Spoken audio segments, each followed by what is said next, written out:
I'm gonna be completely honest with you. For the first time since I was a little kid, I didn't watch a single second of the NBA All-Star Game. Not the intros, the halftime show, closing ceremony, not a single possession of the game. And based on everyone's reaction to the game, both from the fans and the media, seems like I made the right decision in actually spending that time with my kids.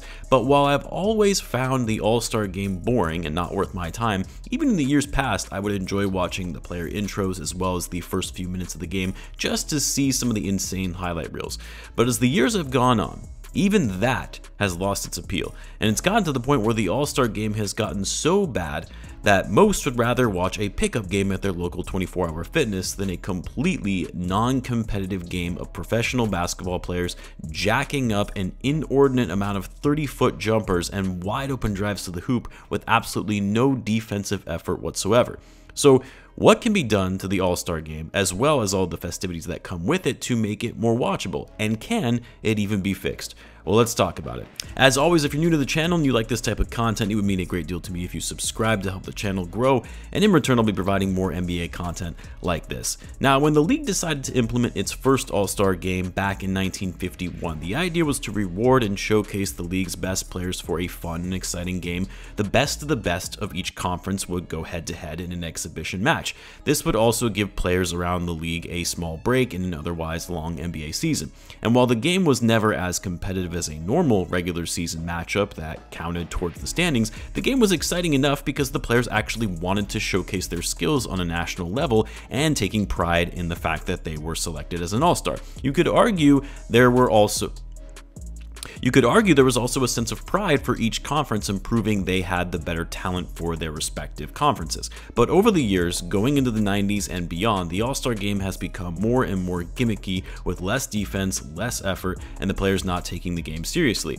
And more recently, it's becoming a feeding ground for the league to capitalize on endorsement deals and sponsorships, so much so to the point where it seems like the league cares more about grabbing as much cash as they can via sponsorships for All-Star Weekend than they care about the actual integrity of the event. Case in point, All-Star Saturday Night was one big walking advertisement for the NBA. When you had the court glowing green throughout the three-point shootout for their sponsor Starry, green balls for the long shots, Starry logo balls for the money balls, which had always been red, white, and blue in the old days, and the players wearing the sponsored brand logo on their jerseys. Same with the slam dunk contest, same with the skills challenge. Even if you found the All-Star Game boring historically, All-Star Saturday Night used to be fun. But now it's become so redundant, so commercialized that the players don't even take it seriously anymore and no longer value the level of competition that it once brought. Going back to the All-Star Game itself though, Adam Silver was adamant this year that the game had to be more competitive than it had been in years past, doing away with past ideas to make the game a little bit different by implementing captains and doing a playground style draft of your team, going back to the traditional East versus West format, and hopefully bringing the overall level of effort, energy, and competition back to the game to even make it marginally watchable. Unfortunately for Silver though, this quite possibly was the worst All-Star Game in NBA history for a game that ended with a score of 211 to 186 in favor of the East, a game which featured 168 threes taken, 97 threes from the Eastern Conference alone, and a combined 3 block shots and 5 free throw attempts. I think I speak for everyone when I say this, but no one wants to watch a game in which both teams are hoisting up 40-footers just to see who can knock down the longest shot consistently. And yes, crazy highlight level dunks and alley-oops are nice and fun to watch, but when they're done in the open court with nobody contesting said dunk, it doesn't really make the play all that exciting.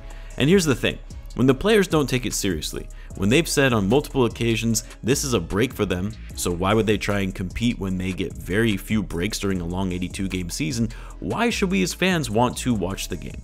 And I'll be honest, I don't blame the players. Why go out there and try and play hard and compete and risk getting injured or just expelling energy in general for a meaningless exhibition game when most of these guys out there on the court are trying to compete for a title this season? So how do you fix this? How do you fix a game that the league is trying so desperately to make work but continues to get worse with every passing season? Well, the problem is, you really can't.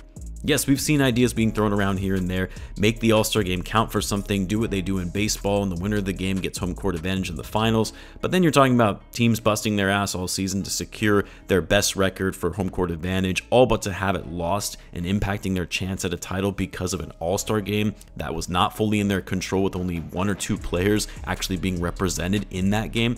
I've seen things like bring back the score 2 format. They did that one year and actually made it more competitive. I've seen some say just remove the 3-point line so you don't have a situation where you have 168 3-shot in a game. Sure, you could implement other incentives like player bonuses for winning the game, winning the MVP, but honestly, I don't believe that's going to make the game that much more competitive to the point where, as a fan, you say, oh yeah, this is must-watch TV. I have to see what happens in this game. Trying to make a format of a 48-minute 5-on-5 basketball game competitive for an exhibition All-Star game is just never going to work. The format itself of it being a 48-minute long basketball game is what needs to change. What that looks like, I don't know. Maybe you have a one-on-one tournament game against all the selected All-Stars to see who comes out on top in a knockout round format to see who is crowned the champion. Maybe you have it be a game where you reward defensive effort, and the team's total score is impacted by defensive metrics like steals, blocks, and deflections. Or, and I know this is going to sound like an old man saying get off my lawn, but doing away with the All-Star game entirely.